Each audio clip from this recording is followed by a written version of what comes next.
Story: The Fox and Number 39's Secret Story. In ancient times, people were often deceived by foxes and encountered countless troubles because of them. The story happened one winter. There was an old man who was invited to a neighboring village for a wedding feast from a most spacious house. He walked on the thick layer of snow and just arrived at the swamp. He heard two foxes talking. "Today in the big house in the village next door there is an offering for the bride. If we disguised ourselves as temple monks and mixed in wooden and hash 39 tea we be able to eat and drink well?" The old man then hid to the side to observe. The two foxes looked into the water and covered their left and right ears with dry leaves. Next, they also took leaves and stuck them on their tails, so they were able to hide their ears and tail very cleverly. Witnessing this, the old man went to the groom and Number 39's house and immediately informed the homeowner. "Trickster foxes. Okay, let and Number 39's see what they and Number 39's do." The homeowner said. Then he went to the neighbor and Number 39's house to borrow 3 very large dogs and hid them behind the door. The wine offering ceremony ended, everyone drank together happily. Meanwhile, 2 monks wearing speckled cloth and walking with canes in the snow stopped by. "Well, it and Number 39's very kind of you two to visit us. Come on, please come up here and have fun with us." Everyone in the house quickly brought the 2 monks into the living room. The 2 monks were warmly welcomed, filling their bellies with delicious wine and food.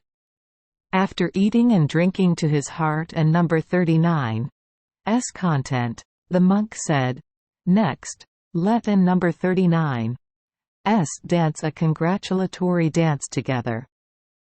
And right when the monk took off the scarf and covered his head, the dry leaf covering the fox and Number 39's ears gently fell down, making the fox and Number 39's ears stand up.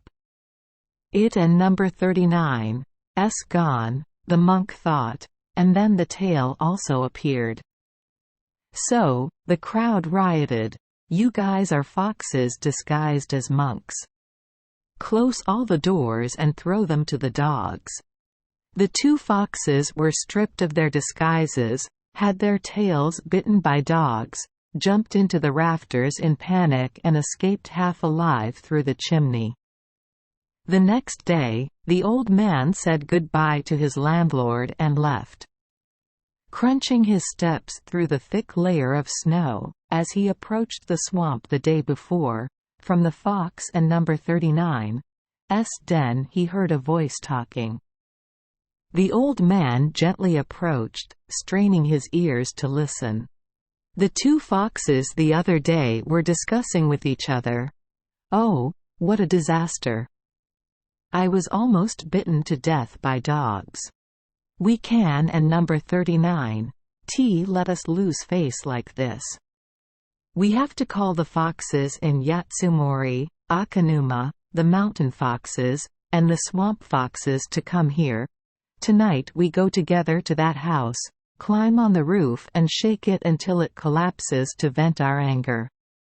Hearing that, the old man immediately returned to the neighboring village to inform the homeowner. "Just now passing by the fox den, I heard the foxes from yesterday discussing with each other that they would gather their companions and climb up to the roof. Shake the house down." The landlord heard that and said, "This time it and Number 39's going to be trouble. If such a large group of foxes gathered together all night, nothing could stand it, let alone the roof.